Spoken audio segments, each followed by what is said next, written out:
My name is Tim Arvia. I am from Channel 9, helping out with the MC duties today, and it's great to see everyone here. And it is my pleasure to introduce Andrew Liveris as our guest today, a man many of you would have heard of and many of you know. Andrew Liveris is the president of the Brisbane 2032 Olympic and Paralympic Games Organising Committee, a proud Australian with strong ties to Queensland. He moved to Queensland as a teenager and studied at Brisbane State High School before graduating with a degree in chemical engineering from the University of Queensland. It is here at the University of Queensland that Mr. Liveris recently established an Academy for Leadership and Innovation to nurture leaders for the 21st century. And I do know, in recognition of that, a building was recently named after Mr. Liveris as well, a great honour. His career at Dow Chemical spanned 42 years, with roles in manufacturing, engineering, sales, marketing, business and general management across 3 different continents. This culminated in Andrew serving as chairman and CEO for 15 years for an organisation that employed over 60,000 people across 160 countries. He's currently chairman of Lucid Motors and BlackRock Long-Term Private Capital, a director of IBM and the Minderoo Foundation, and is also a member of the B Team. Mr. Liveris has significant experience and relationships globally across the public, private and philanthropic sectors, and is dedicated to making the Brisbane 2032 Olympic and Paralympic Games memorable and successful for all. Please welcome Mr. Liveris to the stage. Thank you, Tim. It's Andrew, by the way. Mr. Liveris sounds like my father or something, but I'm gobsmacked and really pinch yourself moment in my life that I'm here in front of you. Welcome. I really just can't believe that we've got this many people here, and I really appreciate the Queensland Media Club organising this. I'd like to start by acknowledging and saying hello to our First Nations people of the Meanjin or Brisbane, home of the Turrbal and Yugara peoples and their elders past, present and emerging, who have cared for this land for 60,000 years. I had the pleasure of meeting with some of the elders in June in my first stakeholder meetings, my very first ones, on my new role on Brisbane 2032, where we discussed the quest for truth-telling. With that said, some families of the Turrbal and Yugara peoples have requested I share the following messages. From that meeting to this meeting, we've stayed in touch. The Ruska family, represented by the Yabarubal elders, Cultural Heritage and Languages Aboriginal Corporation, said, "The opportunity for First Nations people cannot be overlooked. Economic opportunities must be delivered, and environmental management is critical to leaving a real legacy for First Nations from the Olympics and Paralympics." The Sandy family reminded me that the Olympics and Paralympics will come and go. However, the importance of managing the environmental impacts of the Games, including land conservation and management, is of particular importance and cannot be overlooked or underestimated. And the Baramba family said, "The potential opportunities to support not only the Turrbal and Yugara peoples, but all First Nations is fundamental to build social and economic opportunities and well-being." I come from the Northern Territory, but I also come from Queensland, and I feel very important that our citizens of the First Nations peoples' messages be heard. Thank you also to those leaders from across all levels of government who have joined us today. Minister for Tourism, Innovation and Sport, and Minister assisting the Premier on Olympics and Paralympic Sport and Engagement, Sterling Hinchliffe. It's really a pleasure to work with you, Sterling, and we'll have a lot more to say about that a little later in my talk. Leader of the Opposition for Queensland, David Crisafulli, is here. Thank you for being here, David. Federal Member for Moreton and fellow board member who I just met in person, Graham Perrott. Thank you for being here and being on our board, Graham. I believe the Lord Mayor is here. I haven't cited you yet, Lord Mayor, but if you are, welcome. There you are over there. Nice to have you. We've spent a lot of time on the phone the last many months and really gotten to enjoy building a relationship with Adrian Schrinner, of course, and he also chairs the South East Queensland Council of Mayors, which is my very next point. The mayors, deputy mayors and councillors from Moreton Bay, Toowoomba, Lockyer Valley, Scenic Rim, Noosa, Logan, Redland, Somerset, Sunshine Coast and Mount Isa councils. Thank you for being here. and shows the significance of this event for all of us from the Mayor's side of view, and of course my fellow Brisbane 2032 board members who are here. And welcome to the superstars of Brisbane 2032, our Paralympians and Olympians. All of you who are in the room, thank you. We're doing this for you and because of you, but because we're so proud of the excellence you've showed on the field, in the swimming pool, on the boat, wherever you've shown it. Thank you. I probably can already show you how excited I am at doing this job. I absolutely, totally, when I got the call, almost had to stop in my tracks, and I did, I think. And my wife smacked me around, excuse that expression, and said, "You got to do this," and I'm doing it. I'm absolutely a typical Aussie. I'm a sports addict, totally. And the thought of bringing the world's sporting elite together here for a global competition of this scale, for me, is just incredible. I'm also a businessman, as Tim said in my resume there. I am so thrilled at seeing the prospect of seeing the world's biggest customers and investors come to Australia and come to this region so that we can demonstrate something I know so well about us: our ingenuity, our innovation, our entrepreneurship. We can demonstrate that to the world. I'm also, as already indicated, a philanthropist. I believe in giving back. And I'm committed to ensuring that these games unite our global family, yes, our global family, at a time when it's needed so much, and benefit Australians irrespective of where they live, what they earn. It's essential we show that we're a true first world nations and lead from the front.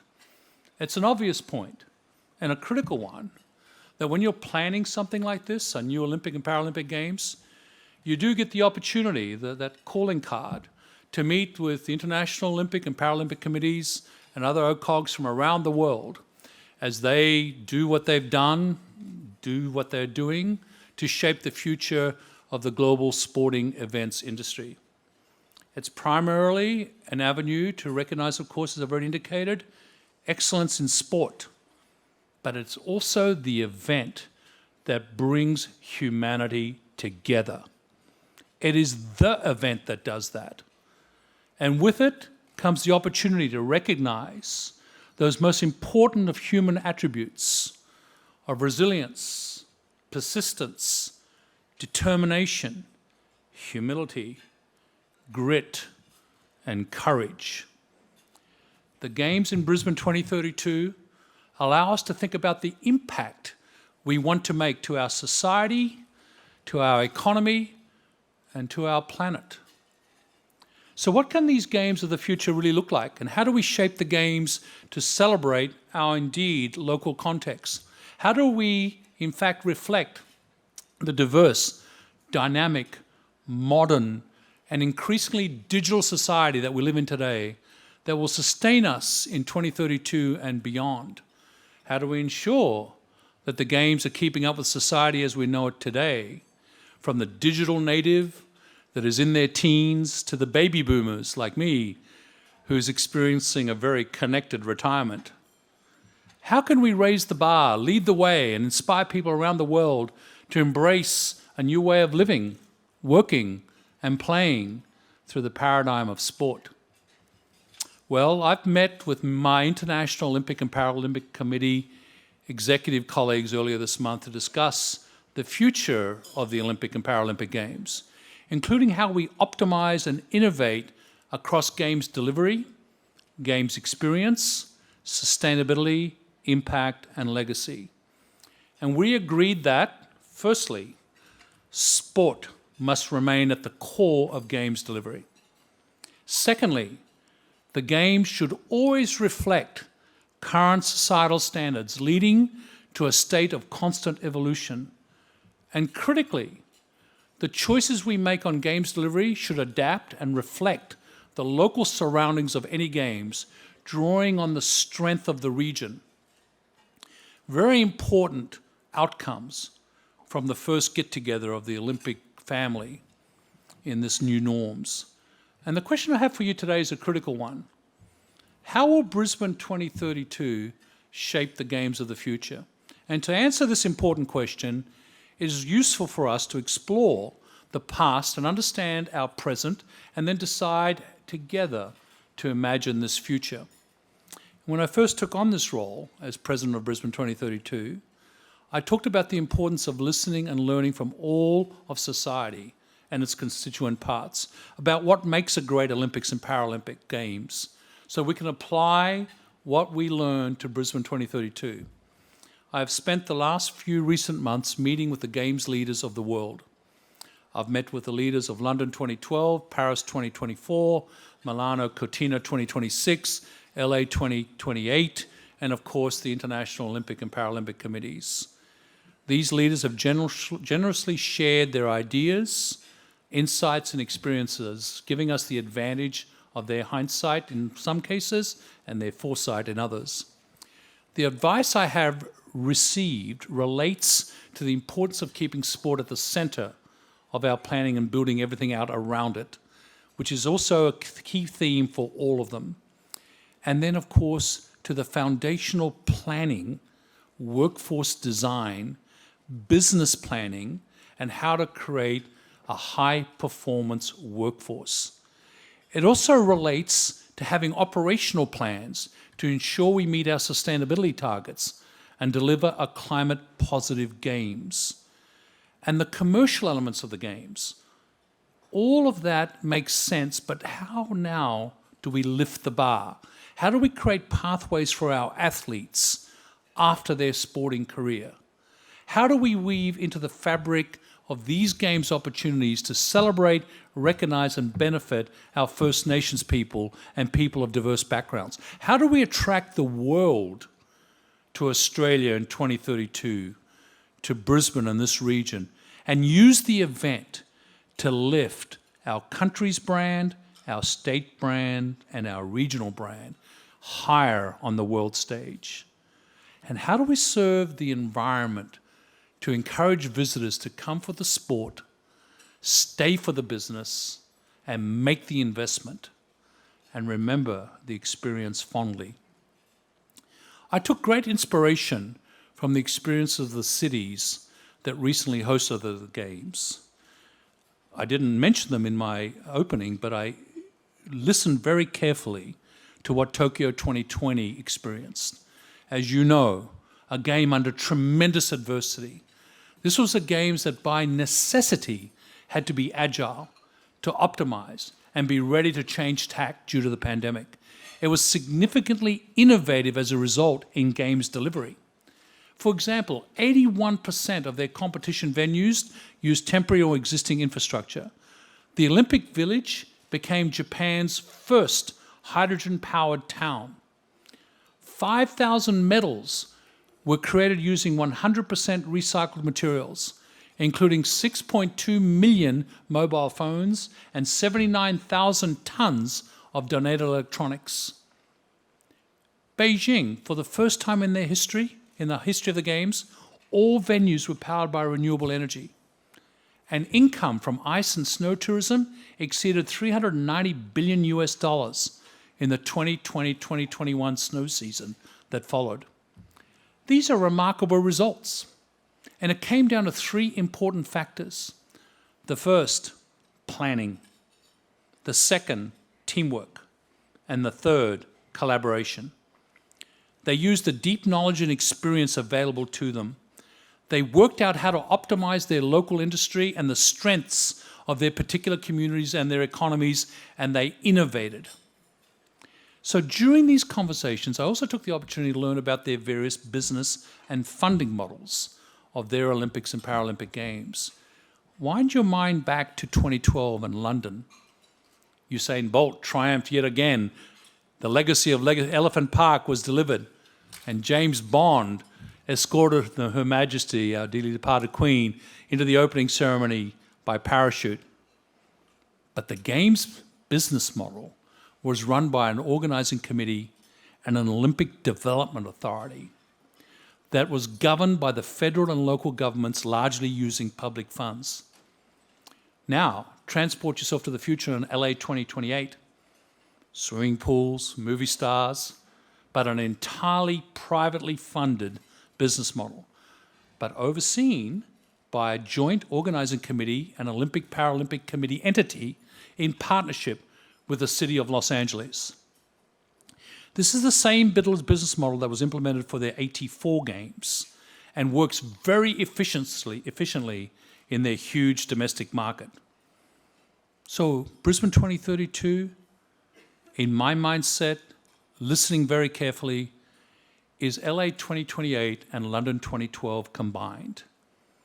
We do indeed have government input and oversight, which also requires and is requiring the organising committee's finances to be cost neutral, effectively making us privately funded.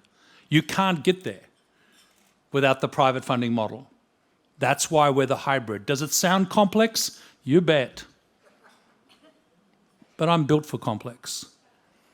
Sure, these are clear lines of responsibility that are clearly defined for all of you to know in the Olympic host contract, which we have signed, all of us, to ensure we deliver on time and on budget. And the organising committee? It's all in the name. The organising committee is responsible for organising the games.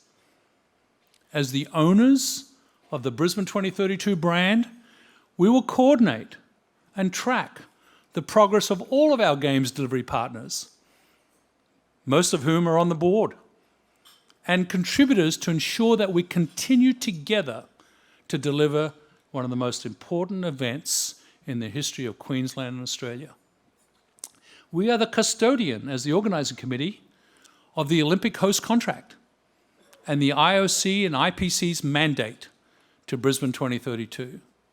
We will facilitate collaboration across all stakeholders, including all levels of government, the Australian Olympic Committee and Paralympics Australia. And some of the organising committee's operational responsibilities include the Games planning process, raising revenue, as I've already implied, through sponsorship, philanthropy, ticketing, Brisbane 2032 merchandise, managing the temporary overlay and operation of the venues, security, recruiting the Brisbane 2032 volunteers, and the other elements that bring the Games to life, the event itself. Games delivery partners, like the Queensland and Australian governments and councils, also have a significant role in delivering the venues, the athlete villages, and the supporting infrastructure in coordination with the organising committee to ensure South East Queensland is Games ready. The Queensland Government is currently in the process of leading a piece of work to determine the structure of how the venues and infrastructure will be delivered. And this will complement the existing organising committee governance that is now already in place. Together, we will deliver Brisbane 2032. It's the only way. And when we do, what will it be remembered for? What do we want Brisbane 2032 to be known for? I've done, as I've already indicated, a fair amount of travel in my short time on this role. I've been around the world a lot, as the famous song says. I believe South East Queensland is one of the world's best kept secrets. Names like Brisbane, Mooloolaba, Maroochydore, Gold Coast, Noosa, others, believe it or not, do not penetrate the psyche and consciousness of the world's tourists and investors. I know hard for you to believe, but they don't. However, and without any doubt, we are increasingly a hub for innovation and entrepreneurship, driving economic and employment opportunities. We're a multi-generational region. I've said it before and I'll say it again. South East Queensland's superpower is our ingenuity, our innovation, our entrepreneurship, our hospitality, and indeed our lifestyle. We want people to come well before the torch is lit and to stay long after the flame is out.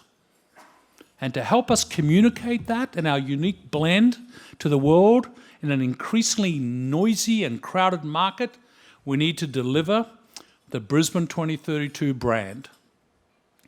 The brand unites our message. It gives us an opportunity to remind the world why they should come to Brisbane and this region and stay and do business here. The brand has a role to play in doing some of the heavy lifting on delivering a cost-neutral games.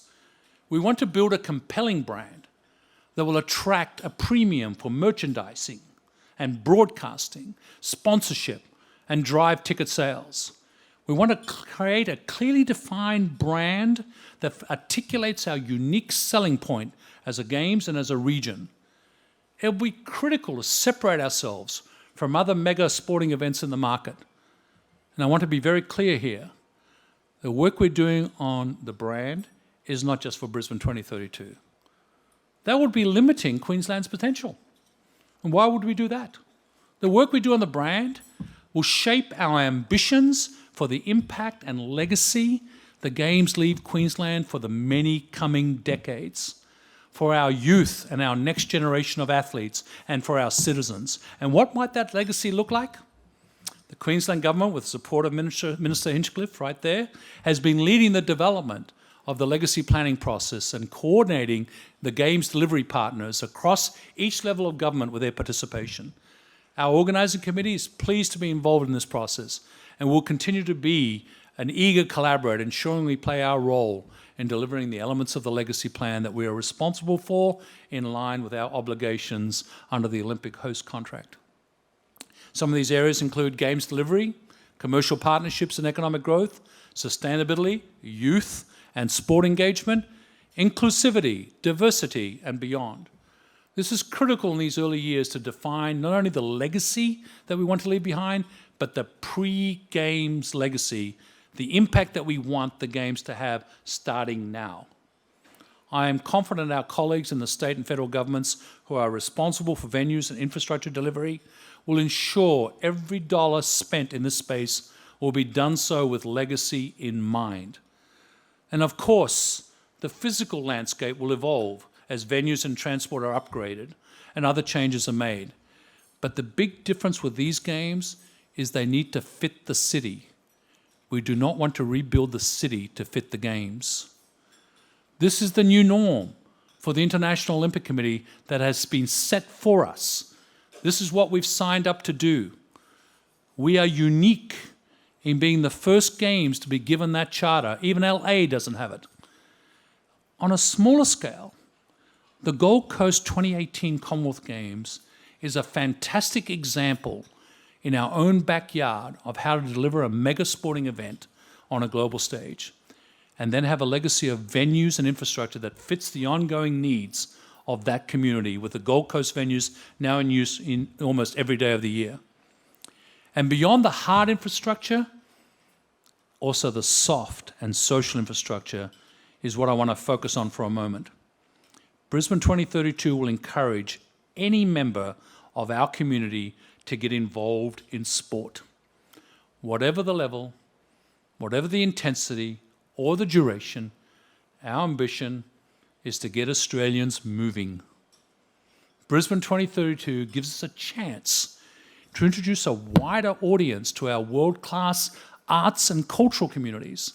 We have an opportunity to showcase the next generation of artists, authors, and performers who carry and capture the spirit of our nation.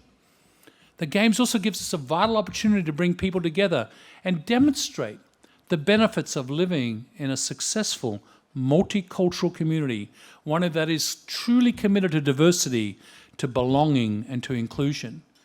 We can use this next decade to ensure that once we reach the Paralympics in 2032, our society celebrates people with disabilities, and the necessary physical, financial, and social mechanisms exist in order to do so. Every person holds value and deserves recognition. And to establish a truly barrier-free society of this kind, we need to consciously develop and live the plan that delivers this legacy. I'm also keen to see us take advantage of the opportunity the Games provide to Brisbane and to Queensland and to Australia. And those ambitions extend to improving the health and quality of our economy, of our environment and our society. We should have no aspiration less than that. And with a 10-year runway, yes, we have the luxury of time, but we won't waste it. When I spoke with our colleagues in LA 28 recently on what a 10-year runway can offer from a sustainability perspective, they gave me a sense that both LA and Brisbane, as Olympic and Paralympic hosts, are especially unique because we've been afforded this gift of 10 years. Be patient with us. Be urgently patient, but be patient with us. The LA 28 Games Plan is built on that 10-year runway. They're 4 years in. It's built on a radical reuse strategy, leveraging the very best the city has to offer in stadiums and arenas and training facilities and residences to host the games. For LA, that means very few, if any, new venues, and leveraging, of course, the University of Southern California and UCLA facilities.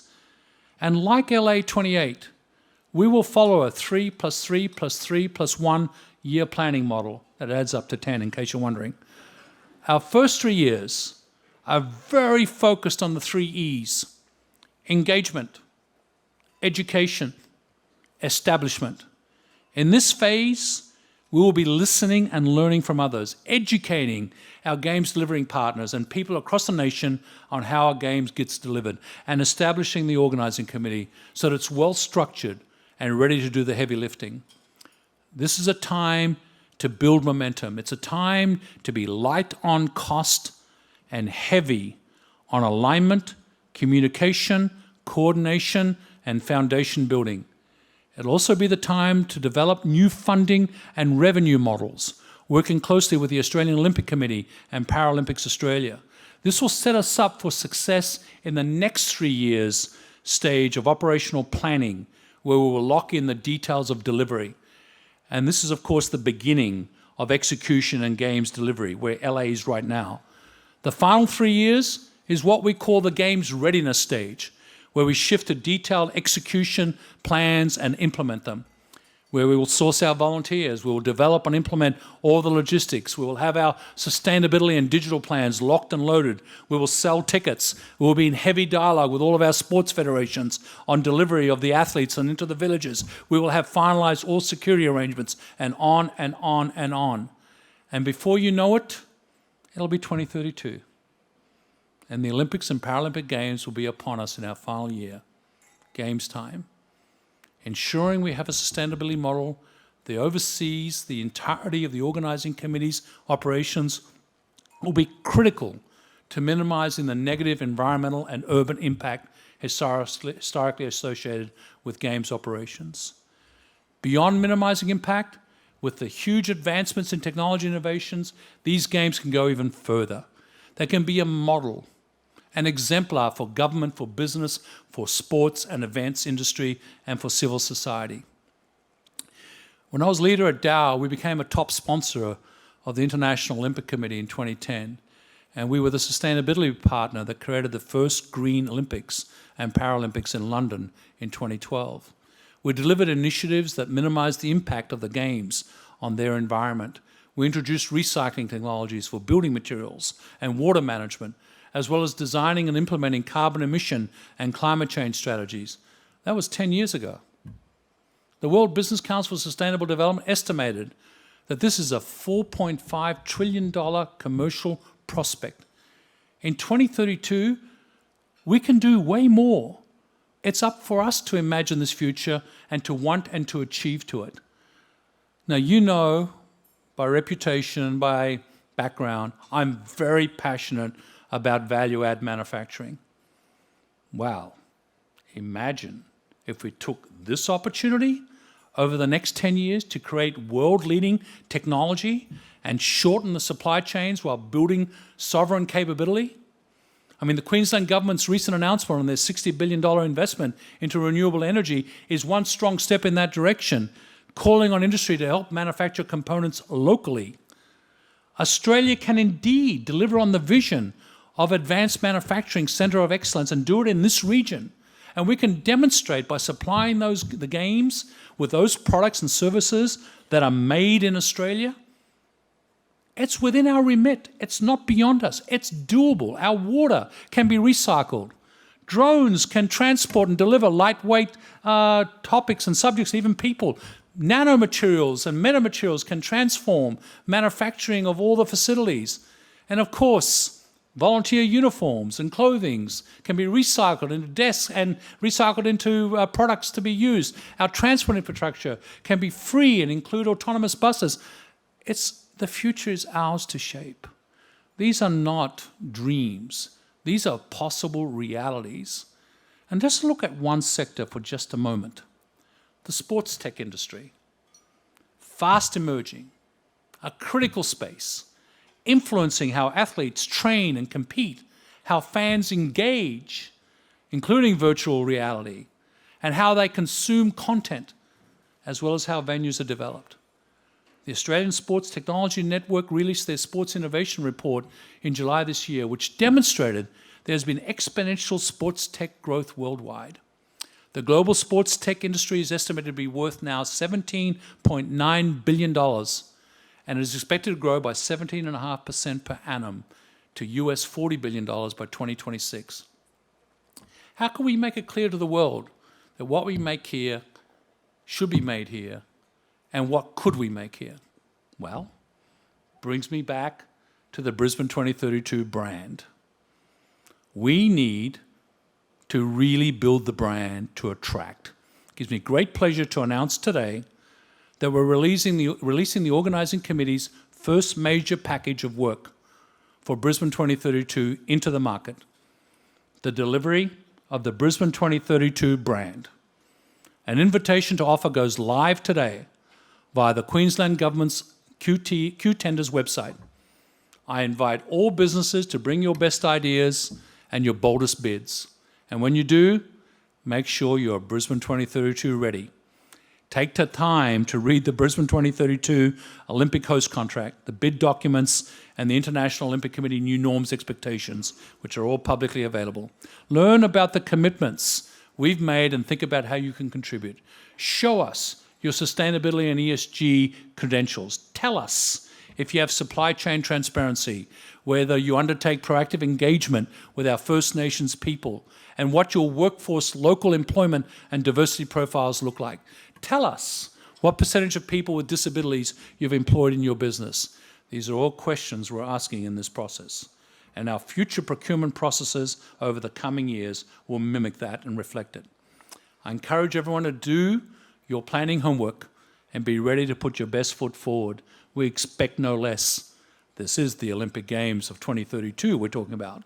This brand strategy will be one of our foundational planning pieces for the next 10 years.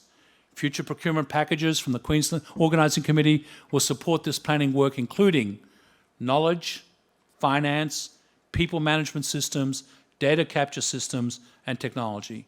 This will help us ensure we have the right building blocks for the organisation of the Games as a whole. I know something else you're waiting for is our CEO recruitment. We definitely need the right leader to assemble those building blocks. I need that CEO more than you can imagine. The last 4 months have been pretty busy. 5 months have been pretty busy. I know you're eagerly awaiting a name. I can tell you that the board is meeting this Friday. We are down to a handful of names. I'm not ready to share a name with you because we have a handful.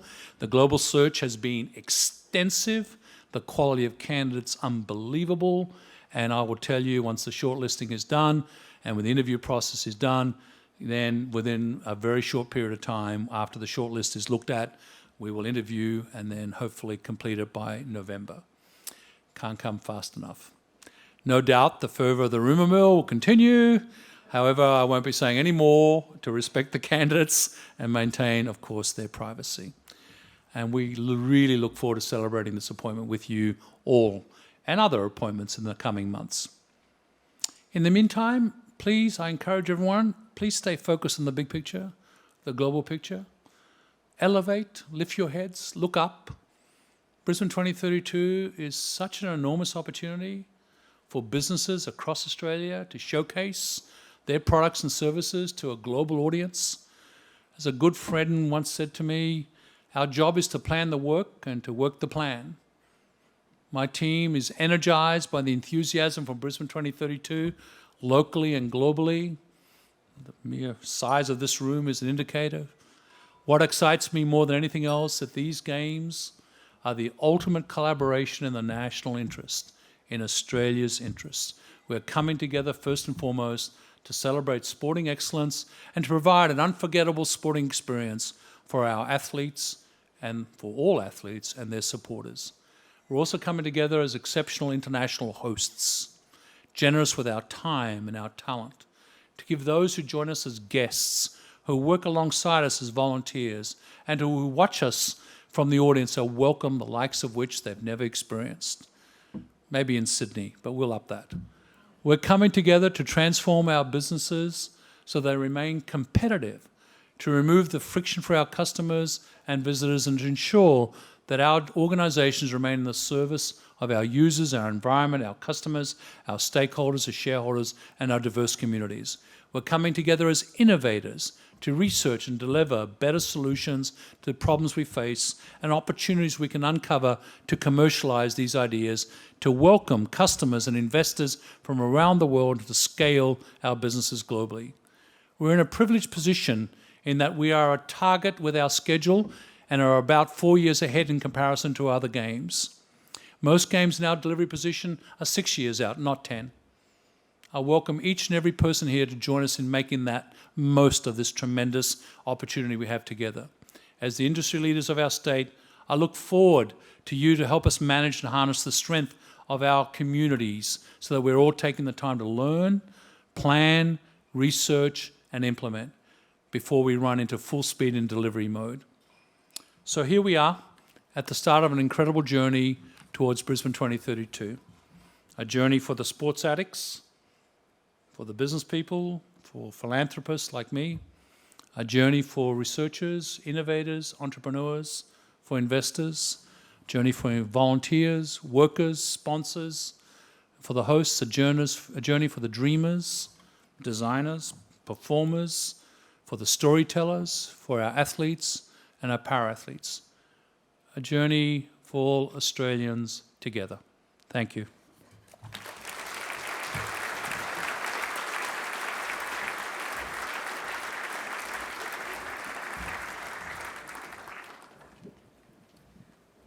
Thank you, Andrew. Thank you, Andrew. Certainly some very exciting ideas and concepts to look forward there. We'll just now start a question and answer session with the media, who'll be asking questions from the back of the room, and dessert is shortly coming out too, I'm told. While the microphones are being taken down the back, Andrew, we'll start off with the news of the day. You're looking for the brand, and that often incorporates some of the most visible aspects of the games, being the logos, the mascots. I just want to know what you're actually looking for in terms of the logos and the mascots. You spoke a bit about what you're looking for in companies, but we've heard suggestions of the bin chicken, the ibis. There was a suggestion at the media table for maybe an eastern brown snake in the shape of the Brisbane River. That was my idea, but I was waiting to see if people laughed before I took credit for it. What are you actually looking for in terms of a mascot or logo? What do you want it to represent? I hadn't heard some of those. They're pretty cool. I might have to go look at that chicken one. But I would tell you, having been to Paris, LA, and even the previous games like London, it's really impressive to see what's happening with the Olympic movement. I really, as a top sponsor, lived the Olympics of yesteryear, but the Olympics of today and tomorrow have changed enormously, and the pre-games legacy aspect of it is huge, and the new norms are huge. And what I said in the announcement there, therefore, is huge on the brand question. This is not just a brand for the Olympics. It's a symbol for our future. And that's an imagination. I mean, what do you see as the future of this part of the world? And I don't just mean Southeast Queensland, I mean the entire state. And for that matter, the country. Now, yes, I think we'll have to go with a mascot and a brand that identifies with our, let's call it geography, because that's most of the ones you raised. But we're beyond that, and Paris has done a really good job. I mean, when you think Paris, I mean, I just challenge you, don't do it, but write down a word that symbolizes Paris to you personally. for those of you who've had the privilege of going or know about it, you'll write something that almost is centric to culture and art and music and restaurants. And it's a feel. Paris is a feel. And what they're doing for their games, in particular, their opening ceremony, I mean, it just blows you away. And therefore, what they've done with their mascot and their brand is they've got Paris as the brand for their many futures. And I think that's the part that I kind of sometimes, I said it in the talk, we're not Paris, right? So we're not London. We're not LA. Well, who are we? Answer that when you respond to the bid. And who do we want to be? Answer that, okay? And then design the symbols and emblems that go with it, not the other way around. And I think, yeah, I can go with, you know, a surfboard or a koala bear, but that's just a symbol of our geography and our location. Who are we as a people? And what do we aspire to be? I think these are the sorts of things that the top brand marketers will tell you is really what matters today. And then I want to use that, as I said in the talk, to attract. The best analogy I have on brand building and awareness was what happened in Barcelona. Most of us didn't know much about Barcelona until the Olympics came. Barcelona now is a visited city.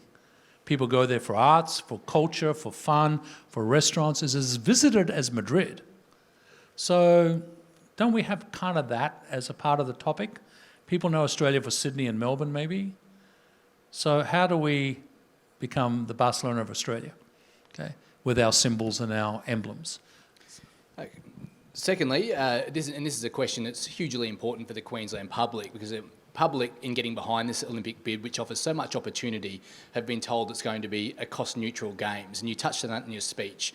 But we've seen Olympic Games financially ruin cities before, and at the moment in Queensland, we're seeing massive challenges in the cost of infrastructure, the cost of building, the cost of construction. How possible do you think it will be to actually keep that promise to Queenslanders and have that low-cost Olympic Games that won't bankrupt the state? Yeah, so I've said in the talk the 3 E's, education was one of them, and I will choose this moment to remind everyone what's in the host contract, which you're not experts on, and I don't expect you to be experts on, but trust me, I've read every word. And it's very important to understand that the state and this region won the bid in the new norms because of who you are as a growth location. Your governments, all of them, need to invest in infrastructure for your growth, okay? The Olympics is an overlay on top of that, okay? It doesn't mean that it has to be done for the Olympics, but because of the Olympics being here, we're going to make sure that there's coordination so that the infrastructure matches what the Olympics will want to do in all the standards I talked about, digital, sustainability, and cost neutrality, okay? Now, but the Queensland government is going to spend money on infrastructure, and the city councils have great ideas on infrastructure. They have to be looked at from the point of view of the growth of the state. This is a part of the country that is growing, which is wonderful. What we've got to do with the Olympics is overlay on top of that why that investment in infrastructure, which is not an Olympics mandate, can create revenue because your infrastructure is going to be so great, companies are going to want to come here and invest. That's what interests me from an Olympics point of view, because I can go to those same companies and say, not only are you going to invest in Queensland because of its great infrastructure, but you're going to be a domestic sponsor, okay? Or you're going to be an international sponsor, because we've got to raise $1.6 billion of sponsorships. Now, if you've looked at Australia's Fortune top 50 companies, we only have 1% of those companies that are in the global 500. So we're not Japan, we're not US, so we're going to have to do it by being innovative, and for me that means I've got to take advantage of the spend in infrastructure, which is not an OCOG responsibility, but we are definitely very, very connected to that spend. Now, as changes start to occur to the bid, then we have to be in the approval process for those changes. So right now, the OHC, Olympic Host Contract, is the Bible. Changes have to go through the process if there are changes to be made on venues and infrastructure. Big challenges for our politicians there, isn't there, in delivering that infrastructure? There's big challenges for this entire project. You have not taken on simple. Did I say that? This is complex. But I look at the ingenuity of Australians. We can do this. But is it going to be difficult to do this in a cost-effective way to satisfy all audiences? Only if it's a not-so-successful games and we basically don't do a good job on the infrastructure. So guess what? We'll put the checks and balances in place so that doesn't happen. All good. We might have some questions from the back. Thanks for the speech, Andrew. Mark Ludlow from the Financial Review. Obviously, if we look back to what happened with the Sydney Games that you mentioned in passing, that was seen as a successful games. I know in the lead up to that with SOCOG, the Sydney Organising Committee, there was lots of big egos and butting heads there in the lead up to that, including with SOCOG and the then state government. How are you going to avoid that this time around? And just secondly, as a supplementary on infrastructure delivery, it's obviously the state government's going to be bankrolling that infrastructure. If projects do blow out in cost and on time, who does the buck stop, with you or the state government? Great questions, and I'll answer the second one first. I've always done my jobs with full accountability that the buck stops with me, even if I'm not accountable. So I take the responsibility and accountability heavily, okay? Which means I may not be in control of it, but I'm going to definitely be engaged so I know what's going on, so I can help get a better answer. I said I'm a chemical engineer, I think it was said in my resume. Chemical engineers learn input, process, output, okay? If the output isn't looking very good, we change the process. If we change the process and it means that you've got to go to the table and work with personalities and egos, I'm used to that, okay? I have worked in many political worlds, including the US, and I'm sure you're going to get around asking me some question about Trump eventually. Almost everyone does. I would definitely tell you that there is definitely political cycles that will mean the politics of this will keep moving. But we can't come off plan. So the first 3 years, massive input, great. And changes to what we agreed to, there's a process for handling that. And if some of it is noisy and gets to the press and makes headlines, so be it. We will work the process to get the better output. That's my accountability, okay? And I take very seriously cost neutral to the taxpayer on the OCOG budget, which means revenue raising, which is a business. I ran a business. I know what a business means to raise revenue. I know what it means to sell to customers. I know why customers don't buy. When you have a bad product, they won't buy it, so get a better product. I know what it is to innovate. I will innovate. I will hire people and put people on board that are actually business-driven to get their revenue up to make it cost neutral. And then if I've got games delivery partners that are overspending, we'll have meetings to say, well, what can we do to optimize the spend? These are all the block and tacklings that we'll have to do, which I welcome. And, I'm not without an ego myself. I have my own ego. But I've learned long ago the old Confucian saying, 2 ears, 1 mouth. Listen more than you talk, okay? So that you can actually assimilate and integrate the inputs, handle whatever the point of view is, whether it's driven by a hard ego or not. I didn't mention Sydney in my benchmarking for a reason. It wasn't a great process leading up to the games. It was a great games, okay, despite all that, which gives me a lot of heart, actually, okay? Having said that, we won't mimic that process. Another question from the back. Hi, Andrew. James Hall from the Courier Mail. You said to be patient, so I'll keep that in mind. On the infrastructure rollout, there's been some criticism of it. Are you concerned about some of the venues being off the ground or committed to, particularly the Gabba? I am completely 100% hired, deployed to implement what we agreed to with the IOC. Any detour to that, and I've already got into conversations about some of the changes being litigated in the press, I will stay very true to the process on why a change is needed. And if a change is needed, look, that host contract is great, the binding agreements are great, but they aren't perfect, and you learn, And learning means that you've got to maybe be open to making changes to things that you had previously agreed to. Those cases need to be made, and they will be made. Our OCOG boards will sit and listen and, frankly, follow the process to make those changes. No problem with that. I'm a fan of the location of the GABA being what it is. I like that idea. As a Brisbane boy, if I can say that, there's a lot of goodness about that. But, we don't want to have a blown-out budget to do it. So I'm sure the people responsible for looking at the costs, which is the government, will come eventually and say, this is the better plan. And whatever that better plan is, we'll take it through the process. Are you concerned about the cost of that exploding, though? Of course. I'm concerned about every cost. I think I mentioned that. I'm a line item guy. I look at the P&L on the balance sheet with very eagle eyes. And here's some breaking news for all of you. The world's heading into pretty much a recessionary environment. Here's some breaking news for you. Inflation is going out of control. Interest rates are up. We're going to go through a bit of a downturn. If that's news to you, please talk to the media in the back of the room. I mean, so there is definitely supply chain issues out there, labor sourcing issues. There are some cost escalations going on in lots of things, but we're in the planning stage. We can pivot and optimize. So don't be too concerned. I asked for patience, but I also said urgent patience. So I have no problem with edge. Keep pushing for the better answer. That you get a better answer that way.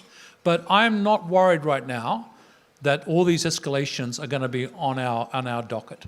I think we'll be smarter than that. And we need to be smarter than that. Thank you. Another question. Yes, hello everyone. Steve Barker from Radio 4BC, Brisbane's news leader. Great presentation. We're all pumped, we're all excited. If we weren't before today, we certainly are now. However, you mentioned there's a short list for potential CEOs, and hopefully November we'll know who. How hard, with the bar, the standard being excellence as an absolute minimum, how hard is it going to be for that CEO to work with you? I need to listen to 4BC more. I loved your...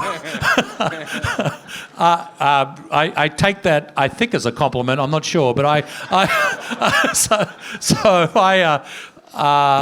I didn't do what I did in my career without building great teams. Great teams are synergistic to your skills. They aren't your skills, they're synergistic to your skills. They're complementary.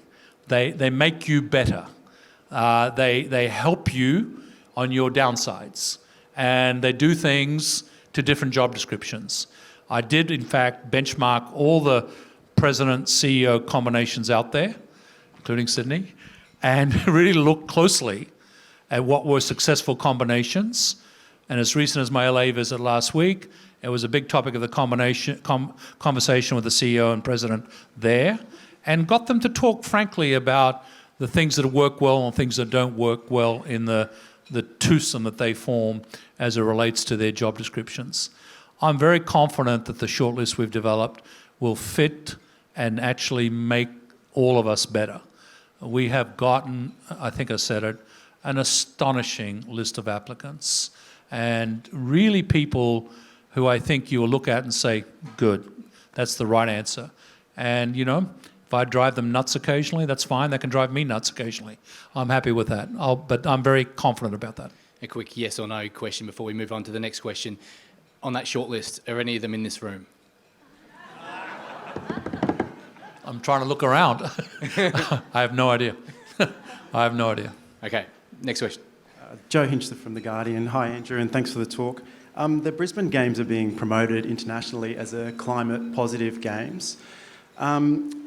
Is it appropriate for you to be sitting on the board of Aramco as well as being president of the organising committee for these climate-positive games?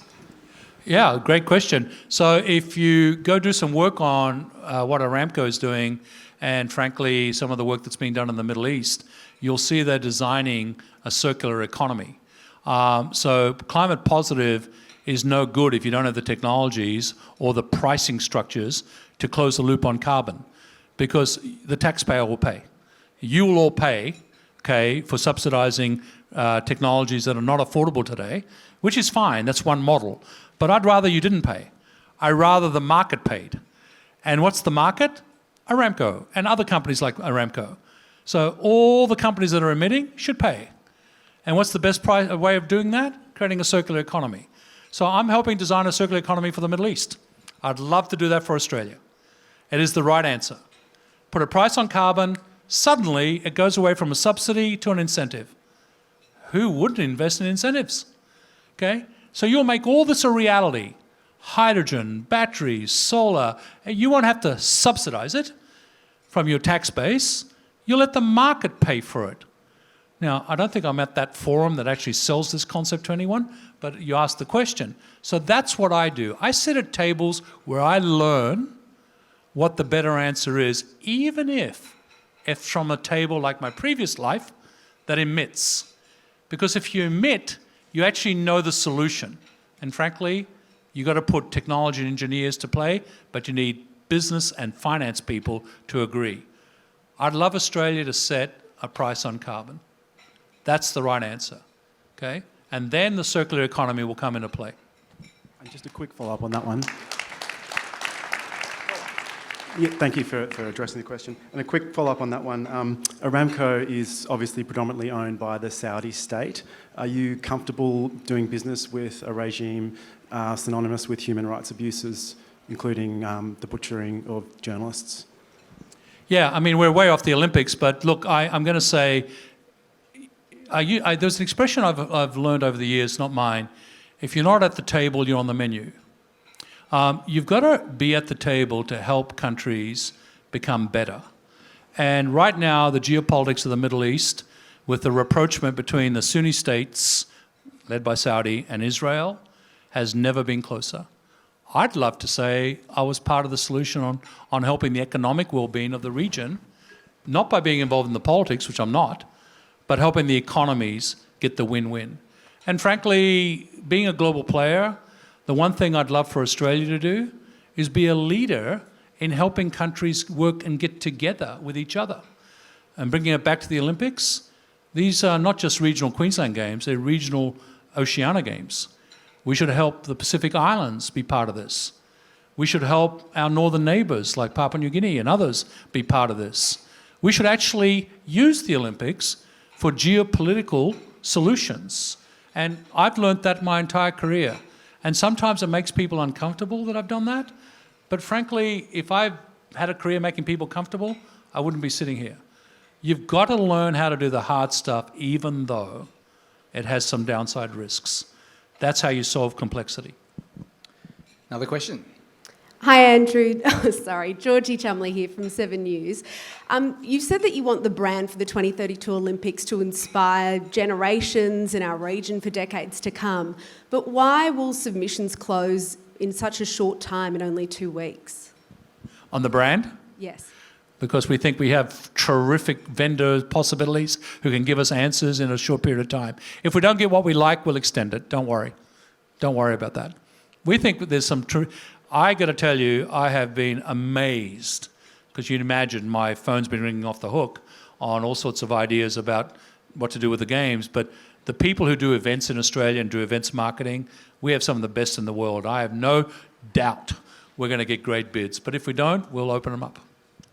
Just, I guess in what you've said that you'll go to the public and you'll get their opinions and opinions of First Nations people. How will you do that practically over the next 2 weeks? Remember, we're going for a bid on being our brand partner, not the brand, okay?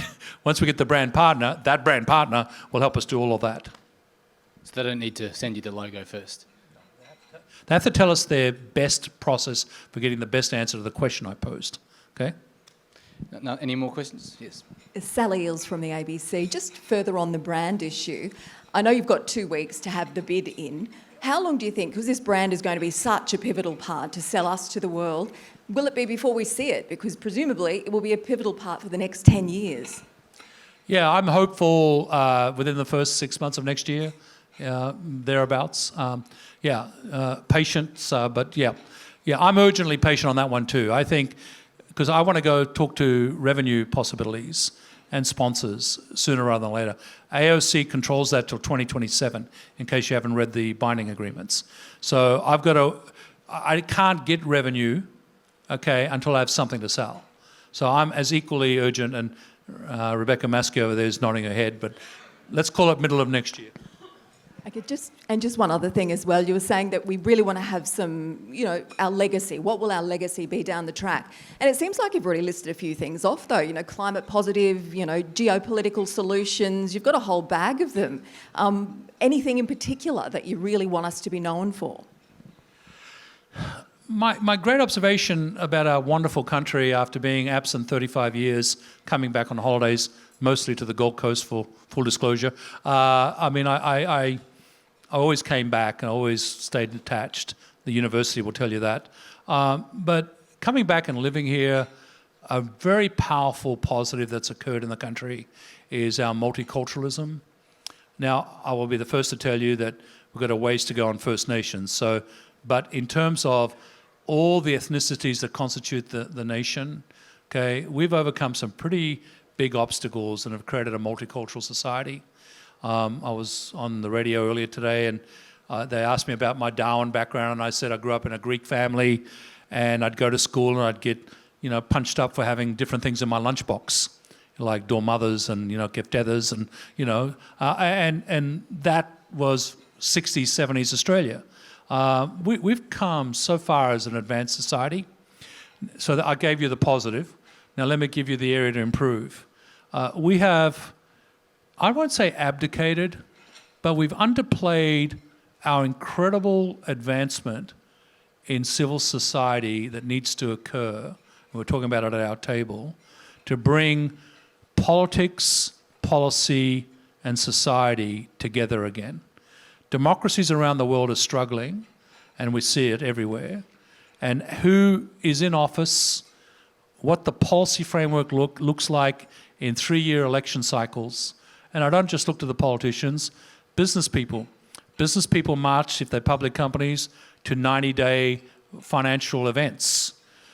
Short-termism has completely hollowed out the ability to function in an advanced society, in a democracy. And the answer is, to the question from The Guardian, not on autocracy, because I'm with you, that is the wrong answer. The answer is an inclusion from everybody to have an equal voice. And gender, your sexual disposition, your race, your ethnicity, it has to be all at the table. How to pull that off